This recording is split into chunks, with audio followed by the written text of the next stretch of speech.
The Galactic Assembly had not gone quiet like that in over 200 years. Not since the Orlan submission, when a species had simply stopped existing as a free people and become something else entirely. Ambassador Pell stood at the human podium, a small, plain structure near the back of the chamber, assigned to minor species, and listened to High Consul Drev finish reading the declaration. Drev's voice was smooth and practiced. He had the particular tone of a being who had never once been told no in a meaningful way. The declaration was 12 pages long. Its language was careful and polite, the way a trap is careful and polite. It spoke of galactic stability. It spoke of resource equity and developmental oversight and the long history of the hegemony's role in managing the growth of young civilizations. What it meant, stripped of all that language, was simple. Hand over your colonies in 72 hours or the hegemony would take them. Pell waited for Drev to finish. Then he walked to the speaker's floor. He did not have notes. He did not have a prepared speech. He had been Earth's representative in this chamber for 9 years, and in 9 years he had learned one thing with certainty: alien diplomacy at this level was theater, and theater required the right kind of silence at the right moment. He said 3 sentences. He said that humanity had heard the declaration. He said that humanity would not comply. He said that Earth's position on this matter was final. Then he went back to his seat. The laughter started from the Draven section and spread. It was not cruel laughter exactly. It was the laughter of beings who found something genuinely confusing. A minor species, 42 years out of their home system, with 9 colonial settlements and no standing military fleet of note, had just told the galactic hegemony, 5,000 warships, 600 years of dominance, a political structure that spanned half the known stars, that the answer was no. One of the Draven delegates leaned over to a colleague and said something low. His colleague covered his mouth with one hand. Even the Shari observers in the gallery were exchanging glances. Pell sat with his hands folded and his face still. The session moved on. High Consul Drev did not give Pell a second look. The item was logged. The fleet orders were already drafted. In 72 hours, humanity's colonial question would be settled. Back on Earth, Admiral Dune Ward was reading the same transmission in a small, clean office on the lower level of Earth Command. He had been expecting it. The intelligence teams had flagged the likely outcome of the assembly session 3 weeks ago, and he had spent those 3 weeks doing what he had spent most of the past 30 years doing, checking everything that could be checked. He read the transmission once. He read it again. Then he set it down and picked up a secondary comm unit that was not connected to Earth's standard military network. It operated on a frequency that had been used exactly once before, in a test run 4 years ago. He said 2 words into it. "Activate Bastion." There was a pause. Then a voice came back, calm, technical, confirming receipt of the authorization code. Ward set the comm unit down and looked out the small window of his office at the night sky over the city. Somewhere past the moon, past Mars, out in the wide dark stretch of the asteroid belt where no shipping lane ran and no hegemony sensor station had ever bothered to point a telescope, something was waking up. He had been 31 years old when the project started. He was 63 now. He had outlived 2 project directors, 1 full revision of the ship's design, and a decade of political pressure to redirect the funding towards something more visible. Every time, he had argued that the most important thing a weapon could be was unexpected. Every time, he had been allowed to continue. There were people in the hegemony's intelligence division who had spent careers trying to understand what humanity was doing in the outer asteroid belt. They had filed reports about unusual energy readings, about supply manifests that did not add up to anything recognizable, about the specific kind of quiet that a project makes when it is being kept very, very carefully hidden. Their reports had been marked low priority. Minor species did unusual things in their early development years. It was generally not worth investigating. Inside the asteroid belt, in a cavity hollowed from a rock 200 kilometers across, the first systems came online. Power readings spiked. Lights ran in long sequences down hull sections that had never been exposed to sunlight. Automated crew alerts began cycling through the ship's internal network. In crew quarters that smelled of recycled air, and the particular kind of quiet that comes from years of waiting, people started moving. Dr. Aldo Bren was the first one through the reactor core door. He had built it piece by piece over 18 years. He had explained its design to 4 different admirals and twice to government oversight panels who had needed to understand, in plain terms, what exactly they were funding. He put his hand flat against the warm metal of the primary casing and listened to the sound it made when it ran at full power for the first time outside of a controlled test. It was a low, deep hum. It was the sound of something that had been waiting a very long time and was now, finally, being allowed to do what it was built for. In the assembly chamber, the laughter had faded. High Consul Drev was moving on to the next item of business. The human declaration had been noted and filed. Pell sat in his small seat at the back of the chamber and did not look at his comm unit. He already knew what it would say. Nobody on Earth had ever seen HFY Bastion from the outside. Not in full. The asteroid cavity that housed it was too narrow for that kind of view, and in 30 years of construction, there had never been a reason to pull back far enough to see it whole. Dr. Aldo Bren thought about this as the ship moved toward open space for the first time. The exit was slow, automated guidance systems inching a hull the size of a small city through a passage that had been carved exactly wide enough to allow it, with 40 meters of clearance on either side. He was watching from the internal viewport near the engine section. The rock walls moved past outside the glass, close enough that he could read the blast marks from the original excavation work. He had been there for that work. He had been there for most of the work. 18 years building the reactor, 4 more in final ship integration, 3 years of systems testing inside the cavity before anyone had been willing to call it done. He was 61 years old and had spent the better part of his career in Iraq. The viewport brightened as the forward hull cleared the asteroid face. The stars appeared. Bren watched the rest of the ship emerge into open space, a shape that had no reference point in anything he had seen before, because it had been designed by people who had looked at every warship in the known galaxy and decided to start over. Captain Rail Stone did not watch the departure from a viewport. He watched it from the command deck, through sensor feeds and position confirmations, surrounded by officers who had trained for this moment for between 3 and 8 years depending on their assignment date. He had a habit, which his previous crews had noted, of being very still when things were at their most significant. No adjustment in posture, no visible tension. His second officer had once told him that his resting state and his highest alert state were, externally, identical. Rail considered this a compliment. The ship cleared the asteroid and entered open space. The automated systems ran through their departure sequence. Everything performed exactly as tested. Weapons Officer Kira ran the pre-departure check from her station. There were 41 separate systems to confirm. Some took 30 seconds each. She had run this check 6 times in rehearsal. Earth had spent 40 years watching every conflict in the galaxy. They had watched the Drava-Norland conflict. They had watched the Second Shari border wars.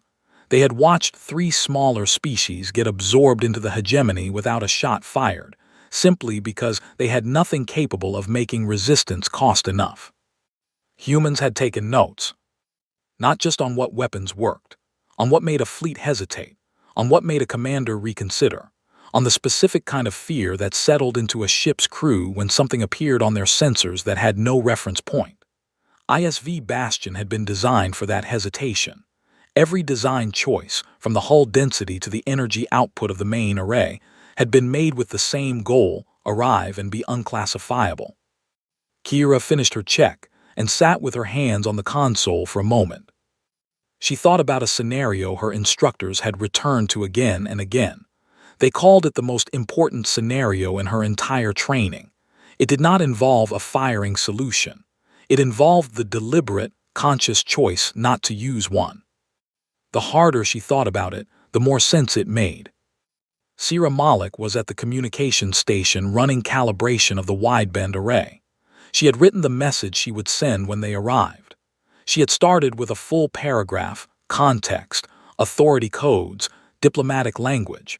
She had rewritten it many times over 2 weeks and removed everything that was not necessary. What was left was 11 words. She read it one more time. Then she saved it and looked out the forward viewport at the open space ahead. Rail made his address to the crew before the FTL jump. He had written 3 drafts. All 3 were too long. He deleted them and spoke without notes. He said that the ship was ready. He said the crew was ready. He said their job was simple: arrive, stand, and hold. He said he would see them on the other side of the jump. He closed the channel.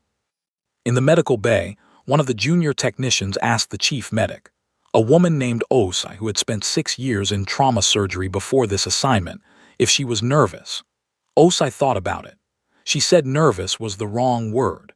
She said she had a feeling that the next few days were going to matter in a way that most days did not, and that the feeling was uncomfortable, but that uncomfortable was not the same as afraid. The junior technician said he was fairly sure he was just afraid. Osai said that was also acceptable. On 3 hegemony listening posts at the outer edge of the Sol system, sensors picked up an anomalous gravitational reading as ISV Bastion entered the jump lane. The automated systems flagged it as low priority.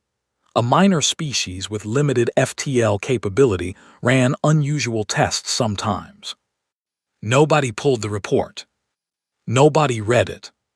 The jump was clean. 17,000 people lived on Arden IV. Most of them were miners or engineers or the families of miners and engineers, people who had come to the edge of settled space, because the work was steady and the land grant was real, and the distance from Earth's noise felt, at least for the first few years, like something close to freedom. The alert had come through at local dawn. Official channels, Earth Military Band, direct from Admiral Ward's office. It said a hegemony fleet was inbound. It said the colony's defense force was to hold position and take no action. It said that help was on the way. Colony Defense Commander Ren Adisa read the message 3 times. Then he went to the window of the command post and looked up at the sky. They were already there. 431 ships in a spread formation that covered the upper atmosphere from horizon to horizon when you looked up at the right angle. The sun was just coming up and the ships caught its light and scattered it. And from the ground it looked almost beautiful in the way that a burning building is sometimes beautiful before you understand what you are looking at. Adisa had 9 ships. He had just been told by his own admiral not to use them. He put the message down and called his flight crews to stand by. Not launch. Stand by. He had followed orders for 20 years in Earth's Defense Service, and he had learned to trust the people above him, because the people above him had generally been right. He was finding that trust harder to maintain than usual. In orbit, Commander Grath stood at the center of his flagship's command deck and looked at the planet below. Green and brown at the poles, orange dust at the equator. The hegemony's geological survey had been thorough. The mineral deposits under the northern continent were worth more than the colony's entire GDP over its first 30 years of operation. It was not complicated. It had never been complicated. He had done this 12 times. 12 worlds, 12 flags, 12 species who had stood in front of their populations and tried to explain why resistance was not possible. It was always the same at the end. A species reached a certain point and understood that some fights could not be won, and a rational species chose survival over a point. Grath opened a channel to the colony's command frequency and delivered his prepared address. He kept it short. He mentioned galactic stability.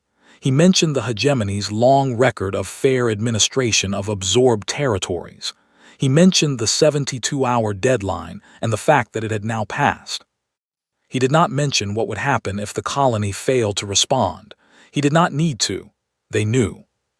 There was no reply from the colony. Grath noted this and closed the channel. Silence was not unusual at this stage. Sometimes they needed time to reach the obvious conclusion. At the system's outer edge, aboard a Shari observation platform, journalist Yale had been transmitting live for 6 hours. His audience was the largest of his career. Species across 12 systems were watching the feed. 2 Shari Council members had sent personal messages asking him to keep transmitting regardless of outcome. He kept transmitting. His analysis partner Das was reviewing data from the platform's deep range array. Something had triggered the sensors 40 minutes ago, a gravitational anomaly, large, inbound from the direction of Sol. The automated classification had tagged it as sensor interference. Das looked at the numbers again. Sensor interference did not maintain a consistent velocity. Sensor interference did not hold a straight heading through a gravity gradient. Sensor interference did not produce a mass reading that caused the array to recalibrate twice in 30 minutes. He pulled up the tracking data on his secondary screen. Whatever was inbound, it was moving with purpose. It was very large. The mass estimate kept revising upward as more data came in. He told Yale. Yale looked at the numbers. Yale looked at the camera. He decided, for the first time in his broadcasting career, that the right thing to do was say nothing and keep the camera pointed at the outer system. On the planet below, a mine supervisor named Halleys had abandoned the morning shift. He was standing outside the main entrance of the northern extraction facility with about 40 other workers, all of them looking up. The ships overhead were not moving. They were just there, filling the sky, waiting. One of the younger workers asked Halleys if Earth was going to do something. Halleys had grown up reading history. He had read about every major conflict in Earth's short interstellar story, about every negotiation and every instance where humanity had been told that the universe was arranged in a certain way, and humans were near the bottom of that arrangement. He said he thought Earth was already doing something. The worker asked what. Halleys said he did not know exactly, but the Admiral had said help was coming, and in his experience, when Earth's military said something was coming, they had generally already decided what it was going to be. On the Shari platform, the incoming mass reading revised upward again. Das calculated the arrival time. 19 minutes. He told Yale. Yale turned the camera fully toward the outer system and held it there without speaking. On Arden IV, Adisa was still at the window. His comm officer had just relayed the same anomaly reading from the platform. He read the Admiral's message one more time. Help is coming. He looked back up at the sky. The sensor operator on Grath's flagship had a name that translated, in the Dravan language, as second reading. His parents had named him this because they were sensor operators too, and believed deeply in the discipline of not trusting the first number you saw. He was looking at a number now that he had read 5 times. It had not changed. He ran the diagnostic, clean. He recalibrated the long-range array. The number adjusted slightly and then returned. He cross-referenced with the 2 nearest ships in the fleet, and their arrays returned the same reading. He stared at his console for a moment longer than was technically professional and sent the alert upward through the command chain. The alert reached Grath's station 12 seconds later. Grath read it. He looked at the number. He set the report down and picked it back up. He asked his tactical officer to confirm with fleet-wide sensors. They confirmed. He asked his weapons officer for a classification match. She ran the search twice. Both times the result came back the same. No match found. Nothing in the hegemony's ship registry. Not warships, not freighters, not stations. Not the decommissioned hulks from the Orlan conflict. Not theoretical classifications from military design journals. Matched what the sensors were reading. The object dropped out of FTL. Every proximity sensor in every ship in the Arden system triggered at once. The automated alarms ran across 431 command decks in the same second, and then something happened that Grath had never experienced in 31 years of fleet command. Nobody spoke. No officer called out a reading. No crew member confirmed a position. No weapons team requested firing authorization. The trained, practiced, disciplined crews of 400 ships looked at their sensors and said nothing, because the first thing their brains did with the information was not to process it, but to refuse it. Grath's weapons officer tried a size estimate. The number that came back made her read it 3 times. She looked at her commander. She did not say anything. Grath queried the flagship computer for vessel classification. It returned no result. He queried again with broader parameters. No result.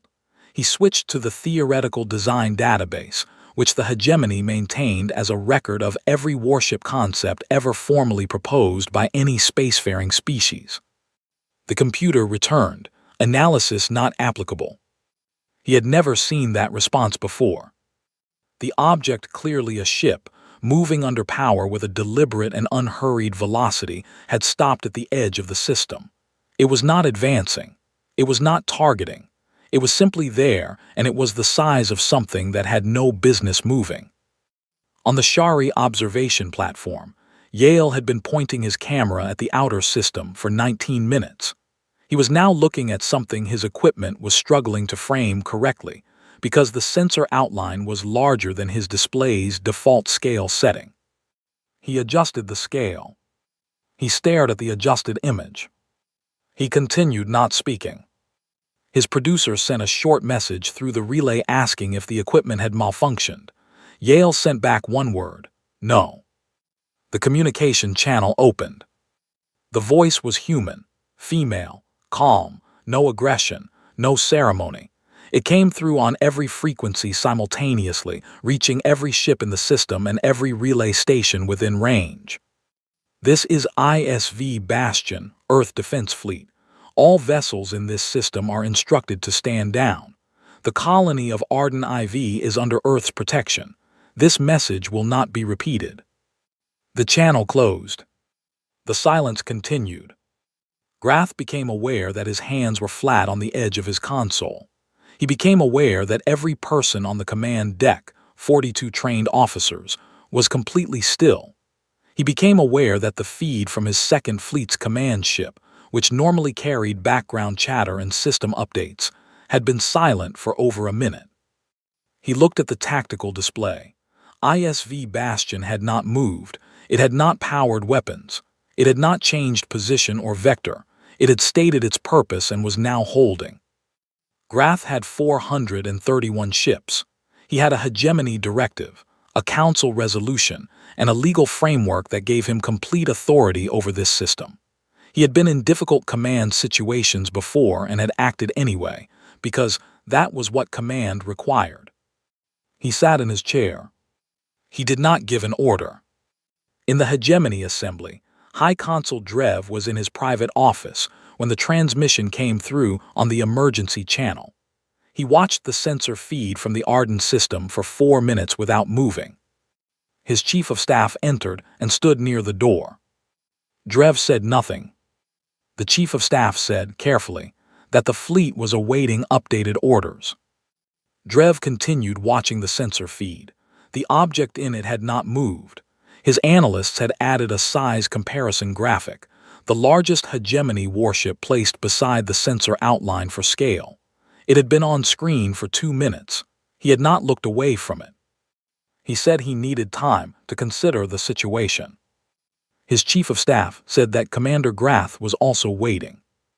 Drev said he was aware of that. On Arden IV, Addisa had walked outside. He was standing in the open afternoon air, looking up. The hegemony ships were still there in the upper atmosphere, but his comm officer had just played him the transmission through the external speaker. He stood quietly for a moment. Then he said out loud, to no one in particular, that he thought they could stop waiting now. The impact registered as a minor vibration through the forward hull. Not a shudder, not a jolt, a vibration, the kind that might come from a heavy door closing somewhere in the ship's lower levels. Kira Wen looked at her console. External cameras showed the fatting energy bloom where a full hegemony cruiser barrage had struck Bastion's forward section. She ran the hull integrity check. The result came back in under 2 seconds. 0 damage. She ran it again. Same result. She watched the last of the energy bloom disperse against the hull plates and thought briefly about what the hegemony commander had just spent on a barrage that produced a minor vibration. She thought about the scenario her instructors had called the most important one in her training. Do not fire back. She reached for the weapons activation panel. She did not bring weapons online to fire. She ran the power-up sequence for the full targeting array fleet-wide engagement configuration, every system live, running at maximum readout. The energy signature that flooded hegemony sensors across the entire system was not subtle. It was not a warning shot. It was a statement, made in terms that required no translation, about the full scale of what the ship could do. On 17 hegemony ships, automated emergency alerts triggered without human input. 2 ships began calculating FTL escape vectors before their captains gave any order. On the heavy cruiser that had fired the barrage, every deck-level alarm went active simultaneously. The officer who had given the fire order was a junior Draven commander named Veth. He had served in the hegemony fleet for 9 years. He had been in 2 enforcement operations.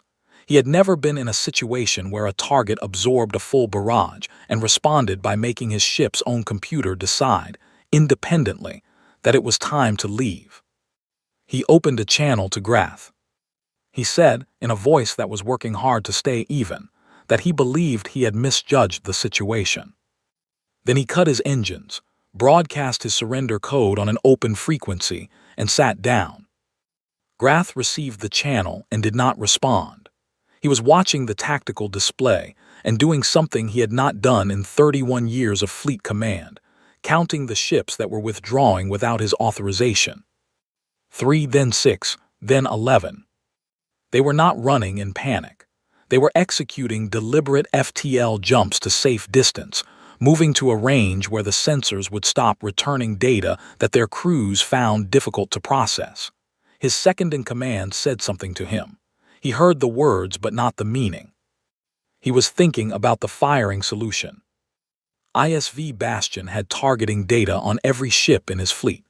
He knew this because his own tactical computer was modeling the engagement scenario in real time, and the model had stopped producing output and returned the same status his weapons officer had reported earlier. Analysis not applicable. He looked at the weapons array readout from Bastion, still powered, still pointed at his fleet, still not firing. It had been 4 minutes and 20 seconds since the barrage hit. On the Shari observation platform, Yale had been transmitting without interruption for 11 hours. His producer had stopped asking questions and was simply keeping the relay open. Yale watched the readout data on his secondary screen. He watched 11 more hegemony ships execute FTL jumps to distance.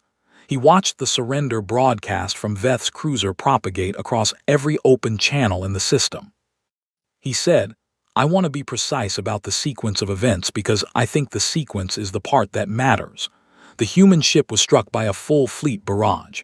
It did not fire back. It powered its weapons array and let every ship in the system read what that meant. The ship that fired has already surrendered. Sections of the hegemony fleet are withdrawing without orders. He paused for a moment. He said, in 22 years of covering galactic affairs, I have reported on 4 major conflicts, 8 border disputes, and 2 species absorptions. I do not have a reference point for what I am watching right now. ISV Bastion has still not fired a single shot. In the Galactic Assembly, Ambassador Pell had been waiting in his office for 2 hours. He had a simple message drafted and ready to send. He had been waiting for the correct moment, not a dramatic one, just the right one. He sent it. It said that humanity would like to return to the matter of the colonial territories. It said he was available to discuss at the Assembly's convenience. It said he would wait 30 minutes for a response. He received a response in 11 minutes. High Consul Drev's office initiated the contact. The message was brief. It said the Assembly was prepared to convene. It used formal language that had been carefully constructed to say nothing about what had happened in the Arden system, while also being entirely about what had happened in the Arden system. Pell read it once. He sent a single-word confirmation. Then he walked to the small window in his office and stood there looking at the orbital view of the neutral station. Down in Arden IV's orbit, Grath had 19 ships left in functional formation. The rest had either withdrawn to FTL distance or gone to emergency hold. He had received no updated orders from the High Consul. He had Bastion on his screen, unmoving, weapons array still live. He composed the fleet withdrawal order. He sent it without requesting confirmation from the High Consul's office. Some decisions, he had learned that day, required you to make them yourself. The recall order reached Grath while he was composing a message to his own records office. It came through on the Command Authority channel, the one that bypassed fleet protocols, marked with the High Consul's authorization code. He read it, he sat with it for a moment. He had spent 31 years in the hegemony military. He had followed orders across 4 conflicts and 2 border actions and 12 colonial enforcement operations. He had never once, in 31 years, written a resignation letter while still in active command. He was writing one now. Not out of shame. He was too old for shame to be the first feeling. He was writing it because he understood, sitting in his command chair with the recall order on his screen and ISV Bastion still on his sensor display, that the version of the galaxy his career had been built on had quietly stopped being the current version. The career that fit that galaxy no longer matched the one that fit this one. He sent the recall to the remaining fleet and set a clear withdrawal route out of the system. His navigation officer noted something as the fleet began moving. ISV Bastion, which had held its position without moving for over 2 hours, opened a short-range communication channel to the Hegemony flagship. The message was not words. It was a standard courtesy signal, a navigational clearance code, acknowledging the fleet's departure vector and confirming open passage. The navigation officer looked at the code for a moment. It was the kind of signal that one fleet sent to another as a matter of professional courtesy. No aggression, no record of what had happened. Just, here is your lane, you may use it safely. She said quietly that the humans were giving them a way home. Grath did not respond. He approved the departure heading and did not look at the Bastion sensor feed again. Below on Arden IV, Adisa watched the last of the Hegemony ships clear the upper atmosphere. He was standing outside the command post in the early afternoon light. His 9 ships were still on standby. They had never launched. His youngest crew member, a 23-year-old technician 8 months into her first posting, came and stood next to him and asked if it was over. Adisa thought about the question carefully. He said, "This part is." In the Galactic Assembly, the emergency session Pell had requested was the fastest convened in 300 years of recorded assembly history. High Consul Drev chaired it. He did not speak at length. He moved through the procedural steps with the controlled expression of someone who understood that the least dignified available option was significantly better than the alternative. The vote to revoke the colonial restrictions on humanity passed with 63% support. The Orlan delegation voted in favor. They did not hide the fact that they were pleased. One of their senior delegates, an elderly woman who had been in the assembly for 20 years, remained in her seat long after the vote, looking at nothing in particular, with an expression that was not quite a smile but was the closest thing to one her face could arrange. The Shari delegation sent Pell a private message before the formal results were announced. It said they wanted to discuss trade. It said they had wanted to discuss trade for some time. It said, in language that was slightly less formal than the rest of the message, that they had been waiting to see if it was worth the risk, and that they now had their answer. Pell sent back 3 words, "Our door is open." In the following 72 hours, Earth received official contact from 11 species. Some wanted defense consultations. Some wanted trade routes. Some wanted to understand, technically and diplomatically, how a civilization classified by the hegemony as a developing minor species had constructed something the hegemony's own databases could not categorize. One species, a quiet, old civilization on the far edge of Shari space that had not made official contact with any other species in 60 years, sent a single message to Earth's representative. It said, "We thought we were the only ones who remembered how to wait." Earth's diplomatic office took 2 full days to compose a reply careful enough to deserve that message. On ISV Bastion, making its way back toward the Sol system, Captain Rail Stone had finally left the command deck. He was on the forward observation tier, standing at the wide viewport, watching the stars pass at sub-FTL speed. Sira Malik found him there. She had her own reason for coming to the observation tier. It was where she went when a long shift ended, and she needed to stop thinking for a while. She had not expected company. She asked if he was satisfied with how it had gone. He thought about it, not as a diplomatic answer, as an honest one. He said he was relieved. She asked why relieved and not proud. He thought about Kira at the weapons panel, hand on the activation control, making a deliberate and careful choice. He thought about Bren in the reactor room, listening to an engine that had never been used to hurt anything. He thought about a hegemony fleet given a courtesy signal and a clear lane instead of a firing solution. He said that pride was for what you built, relief was for what you did not have to destroy. She considered that. Then she nodded and stood with him at the viewport, and they both watched the stars. Somewhere behind them, hundreds of hegemony warships were making their way home along different routes. Every captain was composing an after-action report. Every report contained the same information, phrased differently but meaning the same thing. Humanity had been building something in the dark for 30 years. The galaxy had not been paying close enough attention.